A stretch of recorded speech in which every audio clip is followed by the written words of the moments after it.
네. 자, 저희 오늘 공부할 본문은 창세기 10장 1절에서 11장 9절까지 네 번째 톨레도트고요. 노아의 아들들의 족보와 바벨탑 이야기, 바벨탑 사건을 함께 공부하도록 하겠습니다. 우리가 이제 지난 시간까지 노아를 통해서 하나님의 말씀이 드러났지만 이 노아의 아들들이 아버지의 삶을 부끄럽게 여겼다라고 살펴봤어요. 그런 노아의 이제 아들들, 그리고 그 후손들이 있겠죠. 그 노아의 아들들과 후손들의 그런 삶의 모습들은 그러면 어떠했는지, 이게 오늘 본문 10장 1절에서 11장 9절에 드러나고 있다라고 할 수가 있어요. 노아의 홍수 사건을 통해서 우리는 죄악으로 쓸어버림 당할 수밖에 없고, 우리의 육신은 죽음에 처할 수밖에 없다라는 것을 우리가 봤어요. 그런데 하나님은 그렇게 세상을 쓸어버림 당하도록 내버려 두지 않겠다라고 약속하셨음도 우리가 봤어요. 8장 21절에서 하나님이 모든 생물을 다시는 멸하지 않겠다. 이렇게 하나님이 약속을 하셨어요. 이게 바로 뭐냐? 우리의 신앙이죠. 이 하나님의 약속에 근거해서 우리의 신앙이 발생을 하는 거예요. 우리의 신앙은 하나님이 우리를 찾아오셔서 우리가 죽음에 처한 운명이지만 그것으로 어떤 절망을 하거나 세상살이에 몰두하지도 않고 하나님에 의해서 거듭나는 삶이 있다라는 것. 하나님에 의해서 보시기 좋은 삶이 있다라는 것을 말해주고 또 드러내주고 있어요. 이게 8장에서 하나님이 다시는 멸하지 않겠다라고 하셨던 말씀이고, 이게 이제 9장 1절에 노아와 아들들에게 복을 주심으로 이어졌어요. 이 복이 하나님 보시기에 좋은 삶 안에서 우리 육신에 속한 삶이 생육하고 번성하고 땅에 충만한 그러한 삶을 살게 하시겠다라는 거였어요. 다시 말해서 이 복은 하나님이 보시기에 좋은 삶을 다함없이 살게 하시고, 또 하나님의 형상으로 살아가도록 우리를 만나 주신 사건이 바로 신앙이다라는 거예요. 이 복이 바로 신앙이다라는 거예요. 자, 이 노아의 홍수 이후에 하나님이 언약을 세우시면서 우리를 멸하지 않겠다라고 하셨던 이 약속은 우리 육신의 이 삶을 그대로 그냥 죽도록 내버려 두지 않겠다라는 거였어요. 이 약속이 뭐였냐면 바로 무지개 언약이었죠. 이렇게 노아의 홍수를 통해서 창조주 하나님과 피조물의 그런 관계를 보이셨어요. 이 무지개 언약으로 하나님은 창조주로서 이 세상이 홍수와 같은 방법으로 멸망하도록 내버려 두지 않으시고, 그리고 우리를 지으실 때부터 하나님이 의도하셨던 그 하나님 보시기에 좋은 삶을 살도록 할 것이다 라고 약속을 하셨어요. 그러면 이 약속 이후에 노아의 아들들은 어떻게 살았을까? 노아는 하나님의 그 약속 가운데에서 하나님의 새 창조를 가리키는 상징적인 인물이라고 했어요. 그래서 우리가 노아가 벌거벗었다라는 이 표현을 통해서 하나님의 약속 가운데 살았던 그런 삶을 확인을 했어요. 노아는 태초에 하나님이 인간을 창조하셨을 때 벌거벗었으나 부끄러워하지 않는 삶을 살았던 그런 모습과 같은 모습이었다라는 것들도 우리가 확인했어요. 이렇게 이제 홍수 사건을 겪은 이후에 노아와 또 노아의 아들들이 방주에서 나왔죠. 그런데 이렇게 함께 방주에서 나온 이 노아의 아들들의 삶은 어떠했을까? 노아가 하나님에 의해 거듭나는 삶으로 살아가는 삶, 이렇게 벌거벗었으나 부끄러워하지 않는 삶을 이 아들들은 부끄러워했어요. 이렇게 하나님의 약속에 근거하지도 못했고, 하나님의 창조의 말씀에 붙들리지도 못하고, 이 노아의 삶을 부끄럽게 여긴 아들들, 이 아들들은 어떤 방식의 삶을 살았을까? 그리고 무엇에 기대서 살았을까? 이게 오늘 본문 10장 1절에서 11장 9절에 펼쳐져요. 이 본문은 이제 우리가 두 부분으로 나눠볼 수가 있어요. 두 부분 나눠보겠습니다. 자, 먼저 10장 1절부터 10장 32절까지 그리고 11장 9절에 11장 1절에서 9절까지 이렇게 두 부분으로 나누어질 수가 있어요. 먼저 10장 1절에 이렇게 시작을 해요. 노아의 아들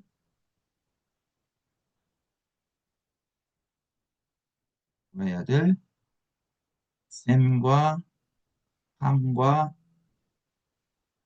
야벳의 족보는 이러하니라 라고 시작을 해요. 자, 지금 10장에서 나오는 이 쭉 족보들이 있을 텐데 여기에 나오는 수많은 인물들 중에 지금 이 창세기의 관심은 바로 이 노아의 아들 셈, 함, 야벳에게 지금 요 10장에 관심이 있다라는 거예요. 이 아들들에게서 태어나는 그 후손들의 이야기를 통해서 이제 노아의 홍수 이후에 노아의 아들들이 어떻게 살았고 그들의 삶의 모습은 어떤 것인가를 드러내는 거예요. 그렇다면 이 노아의 후손들은 다시는 그들을 멸하지 않겠다라고 하시고 또 하나님의 형상으로 살아가도록 우리를 불러주시겠다라고 하는 이 하나님의 약속, 이 하나님의 관계 안에서 살았을까 하는 게 이제 여기에 나타나요. 이들은 어떻게 살았을까? 하나님의 그 관계 안에서 살았을까? 아니면 또 세상 속에서 하나님을 믿지 못하고 자신들의 안전을 스스로 삼으면서 생존하고자 했을까에 대한 내용들이 이제 여기에서 언급이 되고 있어요. 10장 1절은 이렇게 셈과 함과 야벳의 조건은 이러하니라 라고 하면서 이제 홍수에 그들의 아들들을 낳았다 이렇게 시작을 하고요. 자, 이제 32절에 보시면 이들은 그 백성들의 족보에 따르면 노아 자손의 족속들이라고 했고요. 그 다음에 홍수 후에 이들에게서 그 땅의 백성들이 나뉘었더라라고 했어요.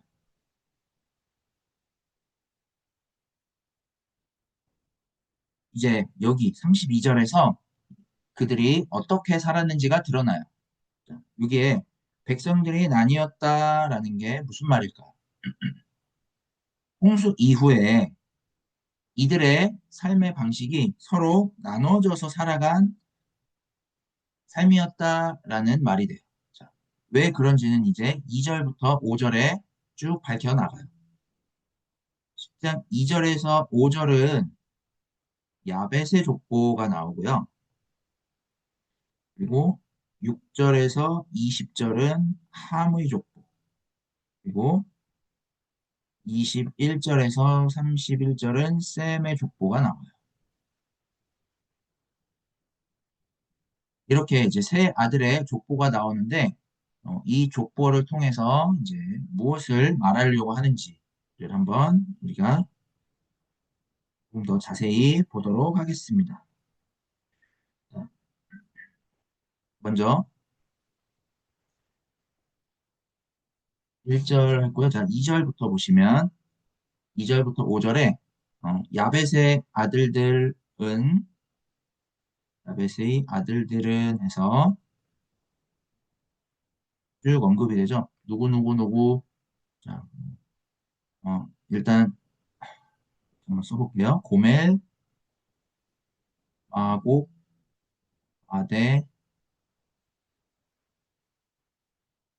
야완, 두발, 기라스, 이렇게 야벳의 아들들이 언급이 되고, 그 다음에 이제 3절부터 또 고멜의 아들이 누구인지가 쭉 언급이 돼요.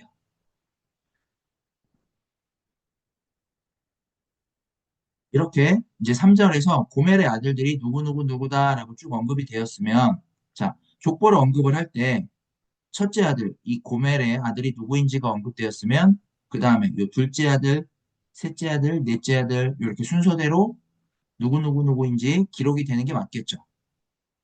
그런데 마곡과 마대의 아들들이 누구인지 언급되지 않아요. 그리고는 넷째 아들, 야완의 아들이 누구누구이다 라고 한 다음에 딱 끝나버렸어요. 자, 그러면 이 족보에서 빠진 이들, 자, 이 아들들이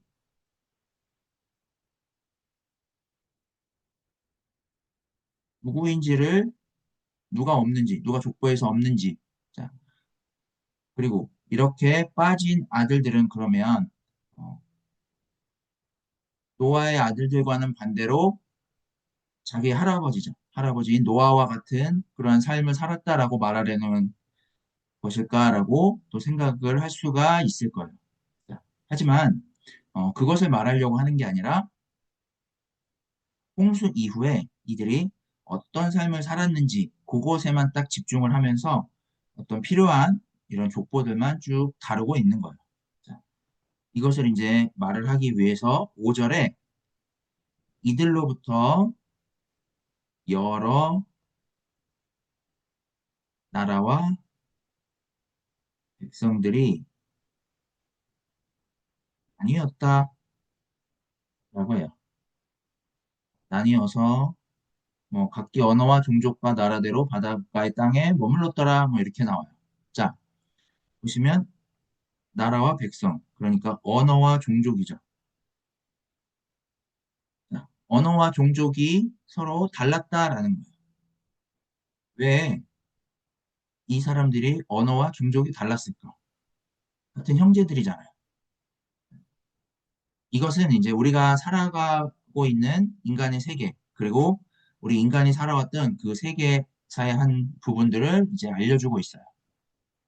우리가 살아가는 인간의 세계사는 어땠을까? 자, 땅을 차지하려고 했죠. 그리고 민족을 이루고 또 나라를 세워서 하나가 되기 위해서 서로가 세상을 차지하고 그렇게 나라를 세우고 하는 것으로 안전을 삼고 거기에서 생존을 하고자 했어요. 이러한 삶들을 살려다 보니까 서로 이제 흩어질 수밖에 없었겠죠.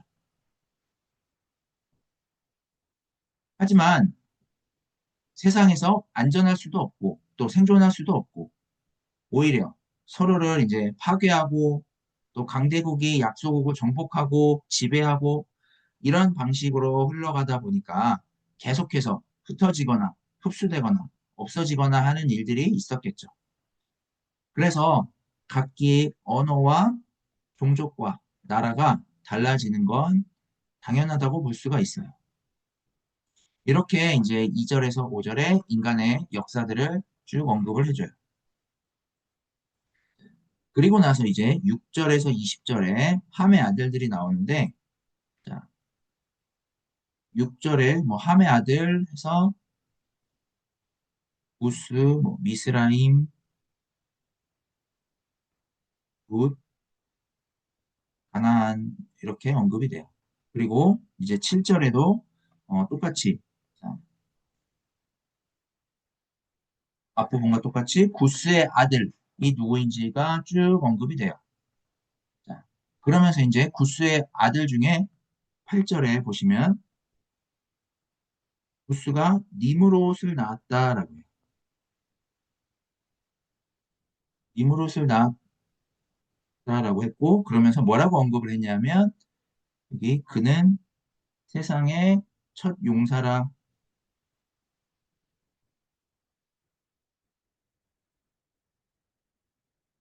이렇게 언급을 했어요. 자, 그러면 이제 8절에서는 요 니므롯이라는 요 특정 인물에 이제 집중을 해서 이 족보가 언급을 해요. 자, 음, 이 니므롯, 이 니므롯의 의미는 어떤 의미냐면 반역하다라는 의미를 갖고 있어요. 그러면 이 반역하다라는 의미를 갖고 세상의 첫 용사다라는 언급을 봤을 때, 자, 이것이 우리가 어떤 의미로 이해가 될 수 있을까요?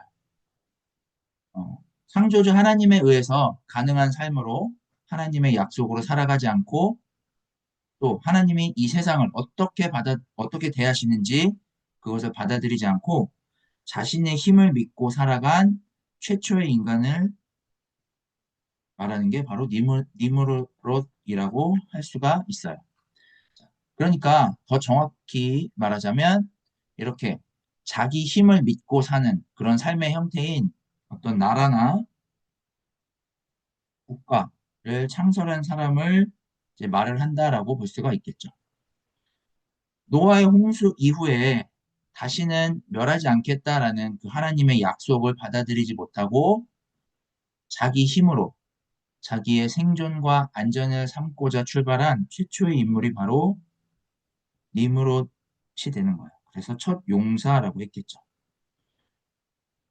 그리고 이제 이렇게 언급을 해놓고 구절에서 또 니므롯이 어떤 사람인지를 다시 또 서술을 해요. 구절에 보시면 그가 여호와 앞에서 용감한 사냥꾼이 되었으므로 라고 하죠.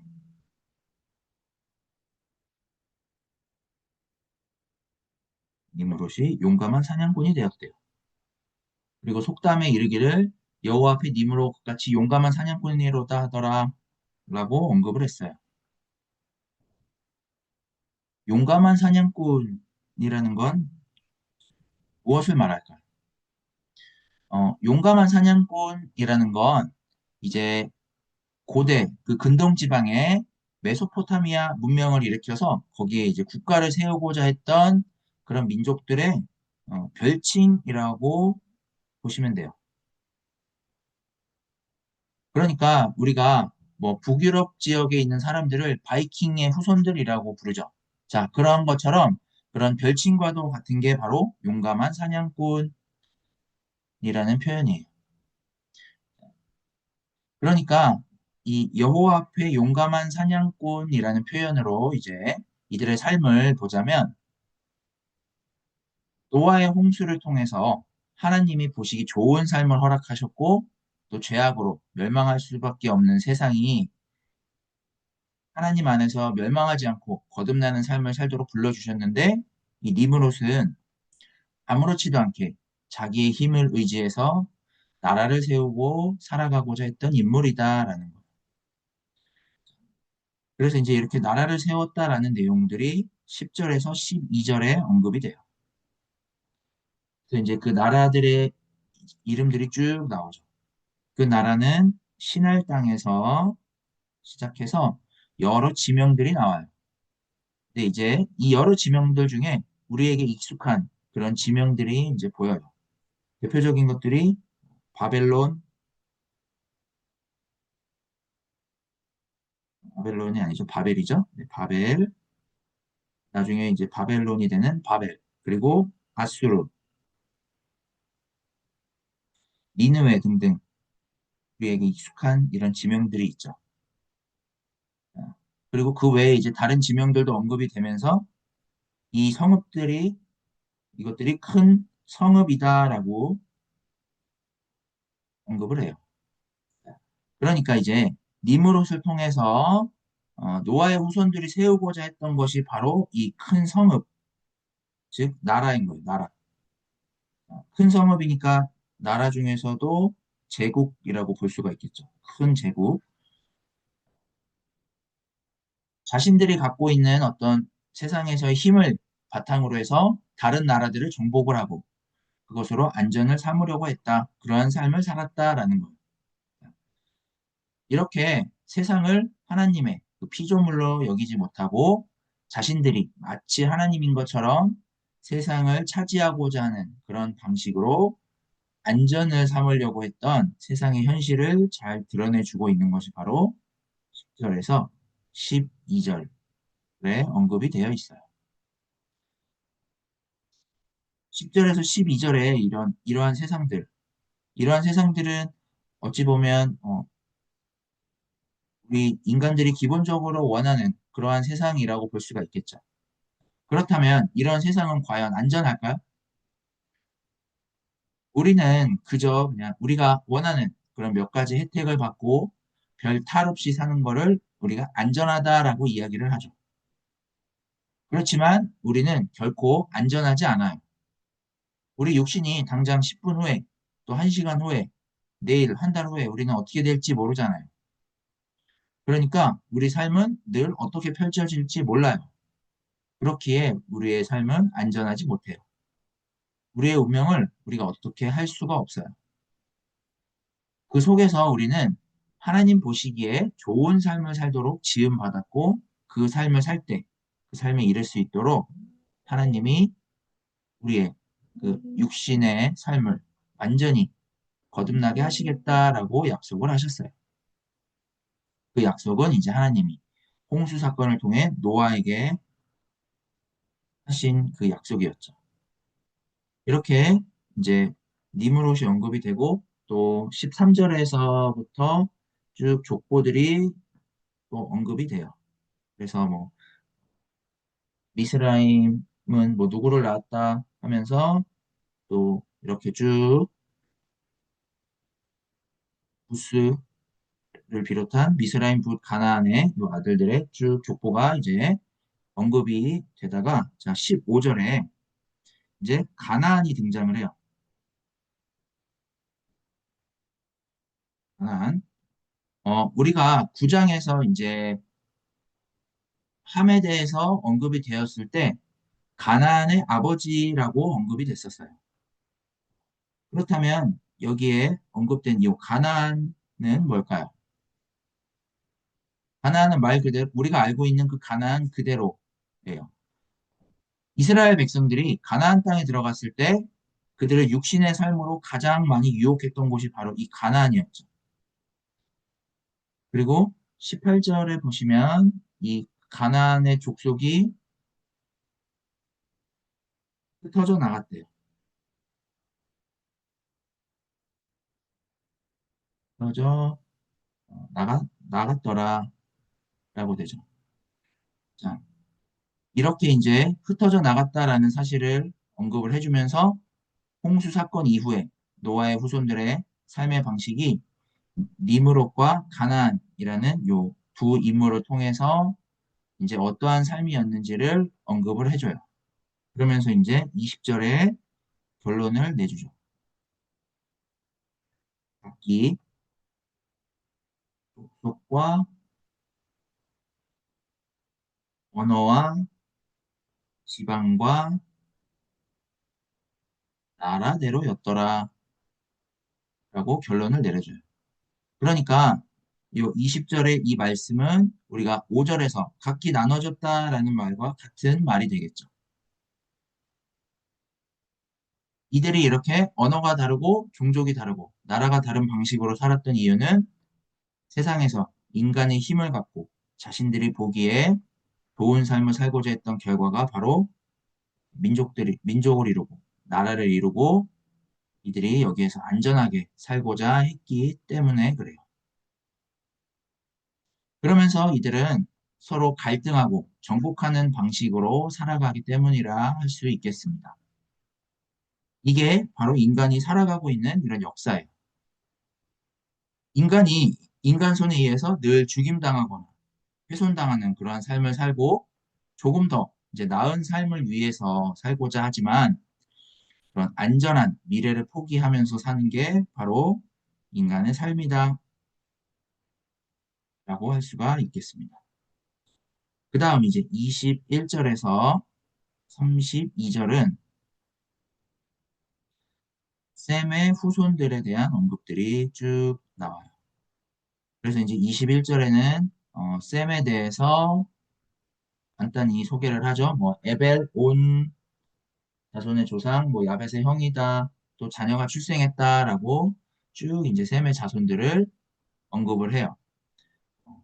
평범하게 그냥 족보를 쭉 언급을 한 이후에 이제 31절에 이들은 셈의 자손이라 하면서 그 족속과 언어와 지방과 나라대로 나눠졌더라 라고 한 뒤에 이제 32절에 홍수 후에 백성들이 나뉘었더라 라고 해요. 이렇게 이 셈의 후손들도 하나님의 약속을 믿지 못하고 자기 힘으로 세상에서 안전을 추구하고자 하는 방식으로 살아가서 결국은 육신된 삶으로 살았다. 이런 삶은 역시 안전할 수 없고 죽음을 극복할 수 없는 그러한 삶이 되는 것이고 또 그래서 인류가 이렇게 나누어진 삶으로 살고 그런 삶은 내가 살고자 죽거나 죽이는 삶밖에 없다. 게 되겠죠.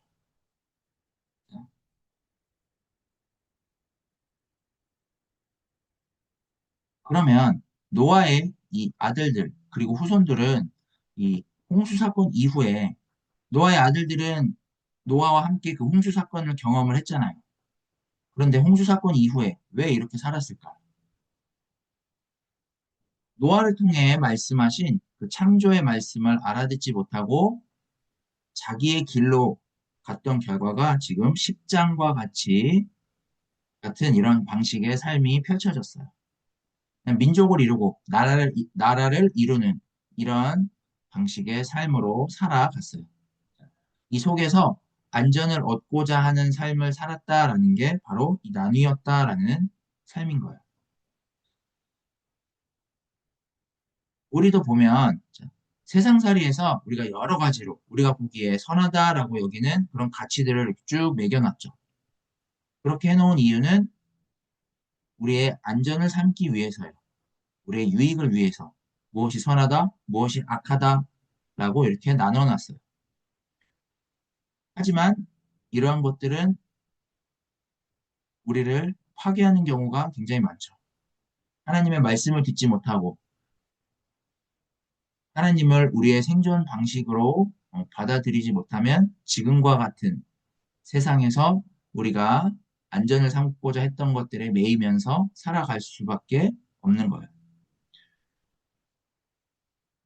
우리는 지금 같은 이런 세상에서 창조주 하나님의 이 생존 방식이 촘촘하게 엮여 있음에도 불구하고 거기에 우리의 생존의 방식을 두지 못하죠.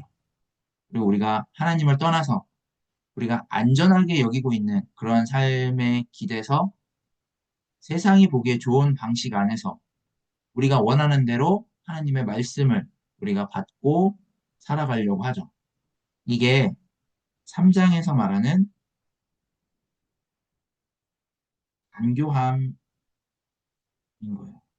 그러니까 간교함의 삶을 살아가는 게 지금 인간의 삶의 방식, 노아의 후손들의 삶의 방식이다라는 거예요. 우리가 이제 하나님이 창조주이시고 우리는 피조물이다라고 고백을 하죠. 그러면서도 창조주 하나님과 그 피조물의 관계가 어떤 건지를 우리가 알아보지 못해서 우리 눈에 보기에 좋은 방식으로만 살아가고 있어요. 우리 피조물들은 하나님으로부터 나오는 하나님의 말씀을 들음으로써 이제 새로운 피조물이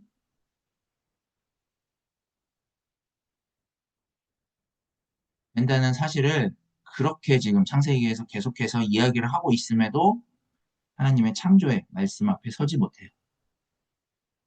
이런 우리들이 하나님의 창조의 말씀을 들을 때 하나님의 영에 의해서 우리가 새롭게 되고 또 그렇게 새롭게 되지 않으면 우리의 신앙은 결코 불가능하다. 우리가 보기에 좋은 육신의 삶을 살 수밖에 없다라는 것을 이 10장에서 전해주고 있는 거예요. 이러한 것들이 바로 창세기의 원 역사가 있는 이유다라고 할 수 있어요. 그러니까 보시면 하나님과 우리의 관계는 하나님의 창조의 말씀으로 이루어진 관계죠. 주어진 세상에서 누가 조금 더 안전한지 아니면 세상 안에서 누가 하나님을 더 잘 신앙하면서 세상에서 안전한 삶, 더 나은 삶을 사느냐, 이게 아니다라는 거예요. 우리는 거듭나는 삶을 위해서 하나님이 우리들을 창조의 말씀으로 부르셨어요. 하나님이 우리를 이렇게 부르셨다라는 게 이제 이후에 아브라함 이야기에 가면 이 내용들이 쭉 적나라하게 이제 드러나게 돼요. 그래서 어쨌든 하나님과 우리의 관계는 이렇게 창조의 말씀으로 이루어져 있고 우리가 세상에서 어떠한 누리고자 하는 그러한 삶, 더 나은 삶으로 결코 우리의 신앙이 이루어질 수 없다. 그러한 삶으로는 갈등과 서로 나누어지는 이런 삶밖에 없다라는 게 지금 10장에서 이렇게 드러나고 있다라고 할 수가 있겠습니다. 자, 그래서 이제 우리가 10장까지는 하나님의 이 말씀이 없이 살아간 결과가 어떠했는지가 나타났어요. 그러면 이제 11절에서부터 11장 1절에서부터 9절에 나오는 이 바벨탑 사건에서 이제 인류의 역사가 어떻게 펼쳐지고 있는지가 드러나요. 이 바벨탑 사건을 이제 한번 같이 보겠습니다.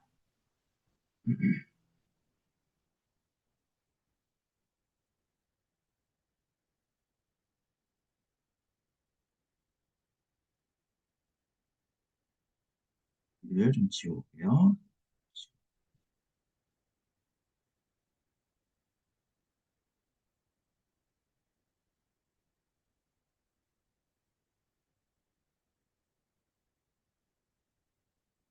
네. 자, 11장 1절에서 9절에 이제 이 바벨탑 사건에서 지금 같은 인류의 역사가 또 어떻게 펼쳐지게 됐는지 그런 원인을 여기에서 이제 밝혀줘요.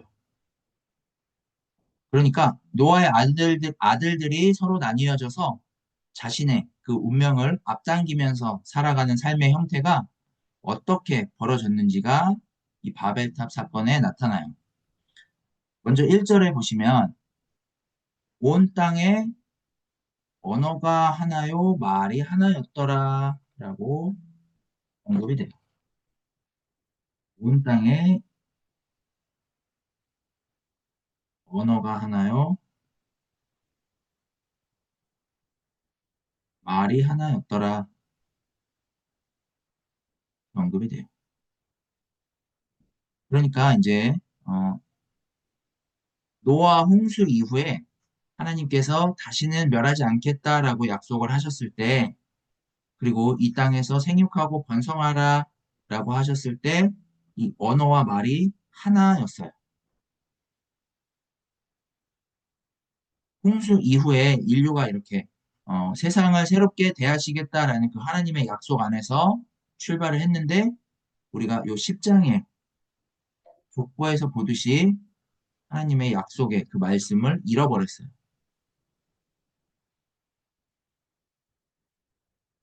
하나님이 홍수로 세상을 멸하지 않고 죄악으로 말미암아 쓸어버림 당할 수밖에 없는 우리의 이 세상을 하나님이 내버려 두지 않고 거듭나는 삶을 살도록 하겠다라는 창조의 말씀을 주셨죠.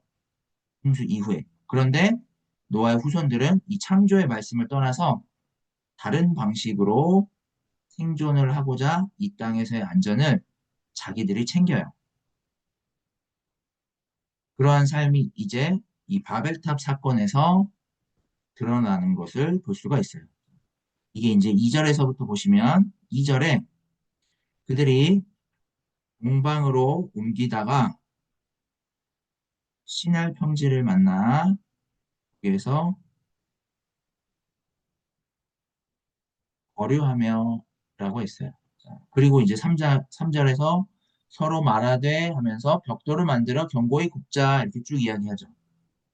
그러면서 이제 4절에 성읍과 탑을 건설하자라고 했어요. 그러니까 자 노아가 이제 방주를 만들고 방주 안에 들어감으로써 그 안에서 쓸어버림 당하는 그 세상으로부터 이제 안전하게 되었었어요. 그래서 노아는 이제 하나님의 말씀에 의해서 거듭나고 또 하나님의 창조의 말씀에 의해서 이루어지는 그 세상을 위해서 이제 방주를 지었던 거예요. 노아는 그 방주를 지음으로 이렇게 안전했는데 지금 노아의 후손들이 건설하고 있는 이 바벨탑 이것은 이제 하나님의 말씀을 떠난 채 자신들의 안전함을 구하기 위해서 일종의 어떤 자신들만의 그런 방주로 이 성읍과 탑을 건설하자라고 하는 거예요. 그래서 세상에서 안전하다 생각하는 식으로 탑을 쌓을 재료들을 더욱더 이제 견고히 하는 모습들이 바로 요 3절에 이제 나타나죠. 그러면 이제 어떤 분들은 이런 또 의문을 가지세요. 그러면 우리가 살아가고 있는 어떤 뭐 집이나 학교나 병원 같은 이런 건물들을 안전하게 짓지 않아도 된다라는 거냐라는 식으로 반문하시는 분들도 계셔요. 하지만 여기에서 이제 초점은 노아처럼 포도원을 개설을 하고 또 땅을 갈면서 하나님이 보시기에 좋은 그런 삶을 사는 게 아니라 성읍과 탑, 그러니까 이제 국가를 건설하는 거죠. 국가를 건설을 해서 그 힘을 바탕으로 그 힘을 더욱더 견고히 해서 정복하려고 했다라는 데에 초점이 맞춰져 있어요. 그렇게 이제 안전을 누리려고 하고 그들처럼 살도록. 그러니까 하나님의 이름이 아닌 우리의 이름을 내고 지면에 흩어짐을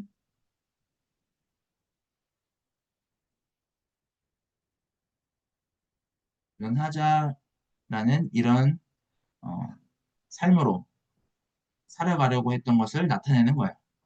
그러니까 우리 인간이 갖고 있는 이 힘들을 강화해서 그 독점하게 된 어떤 힘을 가지고 안전함을 삼자라는데 초점이 있는 거예요. 그러니까 육신의 삶으로부터 나타나는 어떤 인간의 오만함을 나타내주는 내용들이라고 할 수가 있겠죠. 하나님이 이제 창조 사역 안에서 흩어져서 하나님 보시기에 좋은 삶을 세상에 있는 피조물 전체가 누리도록 그렇게 하나가 되도록 하나님이 부르셨죠. 근데 이들은 이제 자기들의 안전을 삼고자 하는 것으로 그렇게 하나가 이제 되고자 하면서 그 갖고 있는 힘들을 독점을 하려고 했어요. 이렇게 이제 2절에서 4절은 10장에서 우리가 봤던 니무롯과 같이 자기 힘으로 어떤 자기 안전을 꾀하는 방식으로 이렇게 출발해요. 이렇게 이제 자기 힘으로 안전을 꾀하려고 하는 이들의 결국은 어떻게 될까요? 이들이 흩어짐을 면하려고 했지만 5절에서 8절에 보는 것 같이 결국엔 흩어짐을 당하게 되는 운명이 됐어요. 그렇게 하나님은 하나님 보시기에 좋은 삶을 피조물 전체가 누릴 수 있도록 그렇게 하셨는데 흩어짐을 면하려 했던 이들을 이제 흩으신 거예요. 하나님의 그 창조 의도에 따라서. 이렇게 이제 노아의 후손들이 자기 힘으로 자기 안전을 꾀하려고 하니까 이들이 어떻게 되었냐? 이들의 언어와 말이 능력을 잃어버리게 되었어요. 5절에서부터 보시면 여호와께서 인간들이 건설하는 성읍과 탑을 보려고 내려오셨더라 라고 되어 있습니다. 그들은 지금 자기들의 안전을 꾀하려고 하는데 그들이 안전하고자 하는 것들이 창조의 말씀에 근거해서 이루어지는 것인지 아니면 이 세상에서 자기가 보기에 좋은 방식으로 자기 힘에 의지해서 이루려고 하는 건지를 이제 하나님이 보려고 이렇게 내려오신 거예요. 그리고 나서 이제 하나님이 보시니까 인간의 의도가 6절에서 나타났어요. 이 무리가 한 족속이요 언어도 하나이므로 이같이 시작하였으니 이후로는 하고자 하는 일을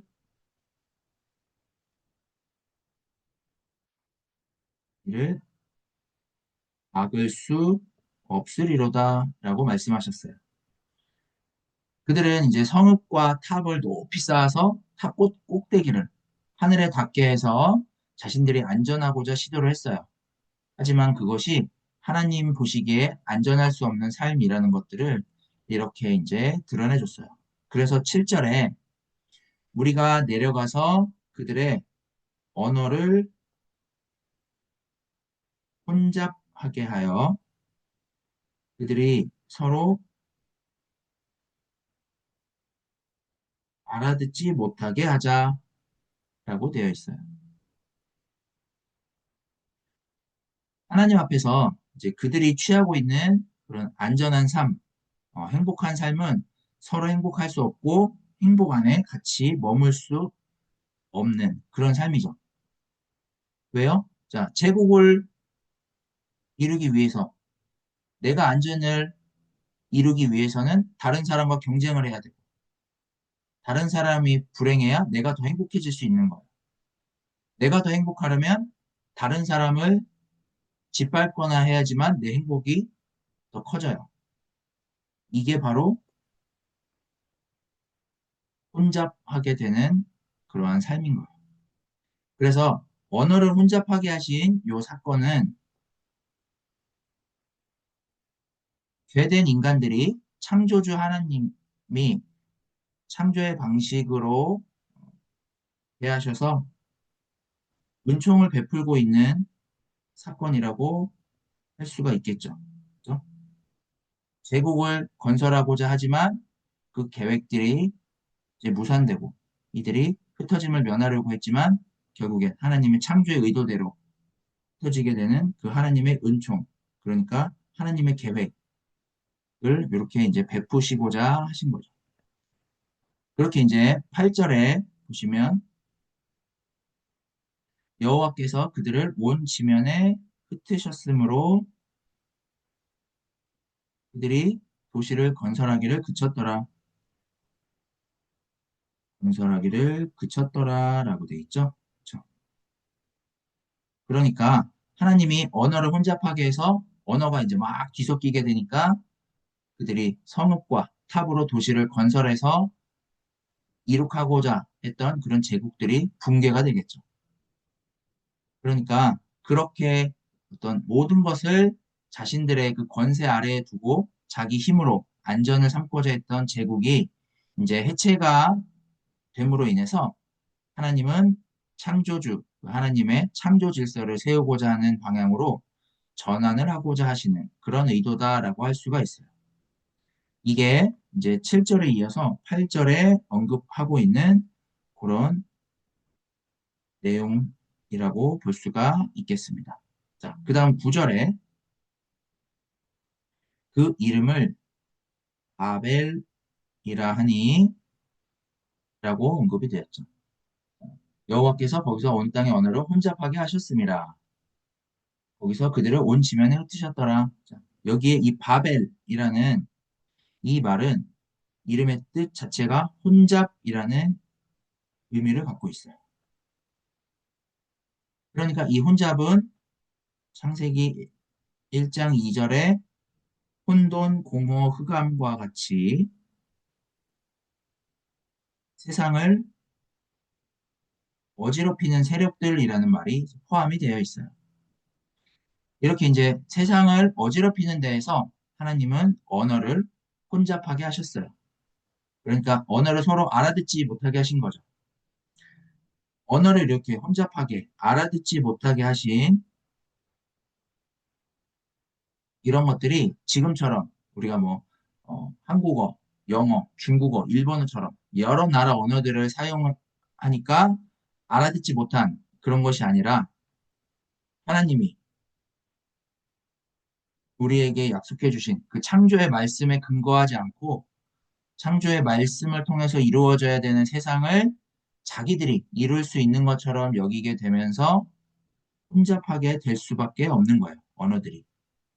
아까 족속과 나라대로 나뉘었더라 했던 것처럼 이렇게 나뉘게 되니까 언어가 혼잡하게 될 수밖에 없는 거예요.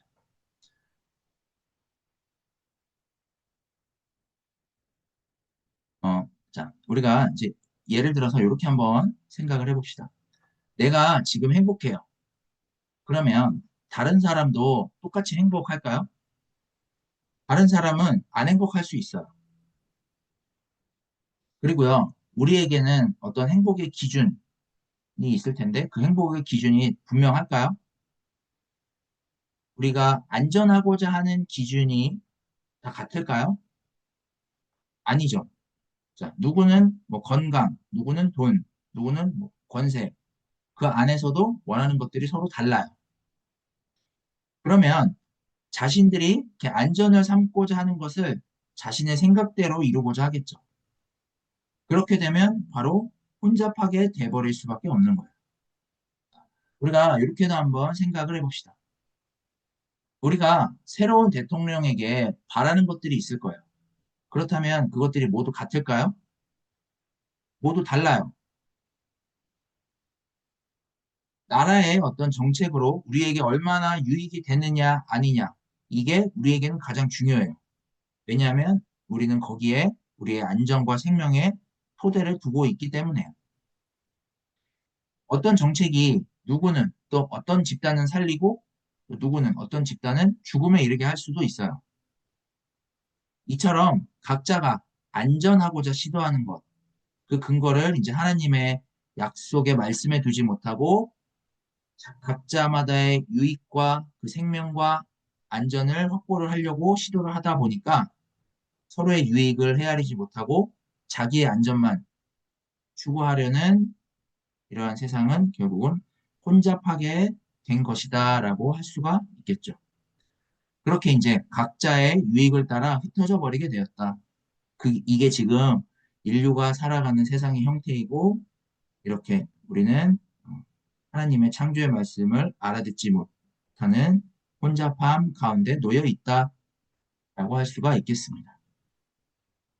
자, 이렇게 이제 노아의 후손들이 2절부터 4절까지 흩어짐을 면하려고 했지만 오히려 하나님에 의해서 이제 흩어지게 됐어요. 그러니까 하나님은 그들이 흩어짐을 면하고 안전을 삼고자 그들이 원했던 방식으로 들어주지 않으셨어요. 그들이 가고자 하는 방식으로 내버려 두지 않으시고 그냥 하나님이 흩으셨죠. 이들은 크고 작은, 크고 높은 이런 성읍과 탑을 쌓고서 이제 거대한 제국을 건설을 하려고 했어요. 탑을 높이 쌓아서 이제, 어, 야, 놀랍지? 우리가 이 정도 건물을 세웠어. 우리가 이만한 규모의 나라를 건설했어. 라는 것으로 어떤 자신들의 이름을 내고 그런 문명을 열망하도록 시도했어요. 그렇게 이제 그들은 자기의 힘을 집중시켜서 안전을 삼고자 하는 그런 삶을 살려고 하는데 하나님은 창조의 방식으로 대하셔서 그런 세상과 대치를 하셨어요.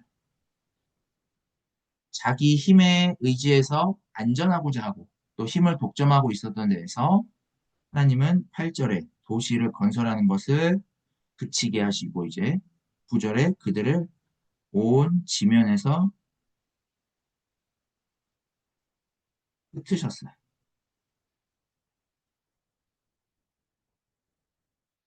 이렇게 이제 하나님이 창조의 의도를 실현해 가고자 하시는 거예요. 그러니까 오늘 본문 네 번째 톨레도트 10장 1절에서 11장 9절 말씀은 세상 제국의 어떤 거대한 힘과 그런 오만에 마주해서 하나님의 선택과 그리고 하나님의 백성들이 갈 길, 하나님 백성들이 갈 길을 제시해 주고 있는 그러한 본문이라 할 수 있겠습니다. 우리가 이 본문을 이렇게 이해를 해야지 이제 이후에 아브라함이 고향 친척 아브라함의 집이 어떤 곳이었고 그곳에서 어떤 삶이 펼쳐졌고 왜 거기로부터 아브라함을 부르셨는지 그리고 이제 아브라함을 부르신 이후에 이삭과 야곱과 요셉의 이야기까지 쭉 연결이 돼서 다른 민족들처럼 땅에 거주하는 것으로 지금처럼 이제 안전을 삼으려고 하는 것이 아니라 창조의 말씀에 의해 하나님 약속에 참여하는 삶을 사는 것이 진짜 안전한 삶이고 하나님 안에서 모두가 살 수 있는 길이다라고 부르신 게 바로 아브라함의 신앙이다라는 흐름으로 우리가 읽어갈 수 있게 되는 거예요. 이제 결론적으로 우리 노아의 홍수 이후에 하나님은 여전히 세상을 잊게 하시고 세상을 새롭게 하시는 그 하나님의 말씀이 있었죠.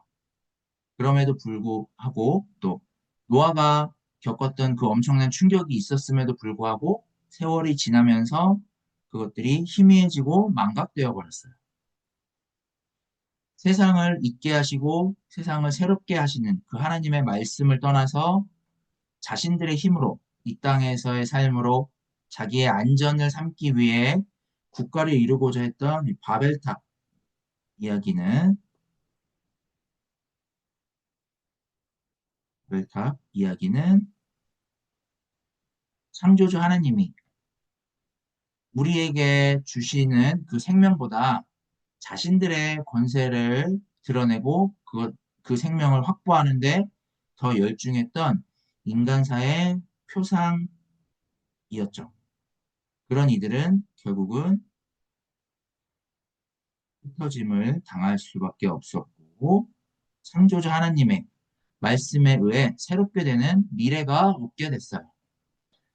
그 속에서 이들의 삶은 언제 끝나도 이상하지 않은 그런 세상이죠. 하지만 여기로부터 이제 하나님이 우리들을 부르시고 하나님의 말씀을 알아들음으로써 그 하나님과의 관계 속에서 우리의 운명을 또 자유롭게 하시고 우리가 속한 육신의 삶에서 우리가 어떠한 것을 취하든 자유롭게 하셨어요. 그래서 이제 민족이나 나라가 우리를 구원하는 것이 아니라 하나님이 하나님이 우리를 구원을 하신다. 이 하나님이 우리를 구원하는 실질적인 능력이 된다라는 그 사실을 알아보고 이제 그 가운데 살아가도록 부르시고 있는 게 바로 이 네 번째 톨레도트가 가리키고 있는 그러한 내용이라 하겠습니다. 안전하지 않은 이 세상은 하나님에 의해서 거듭나지 않으면 안 되는 세상이죠. 하나님은 우리 모두를 이제 하나님 말씀에 의해서 거듭나게 하는 방식으로 대하세요.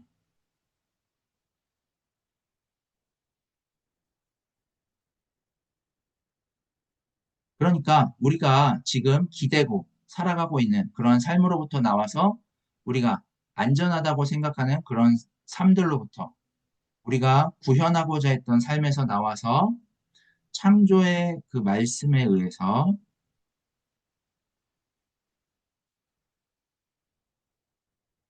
하나님을 알아보는 방식으로 세상을 대하고 그 가운데로 나오는 사람들과 함께 연대해서 이 세상을 하나님 말씀으로 불러주기 위해 살아가는 게 바로 우리의 신앙이다 하겠습니다.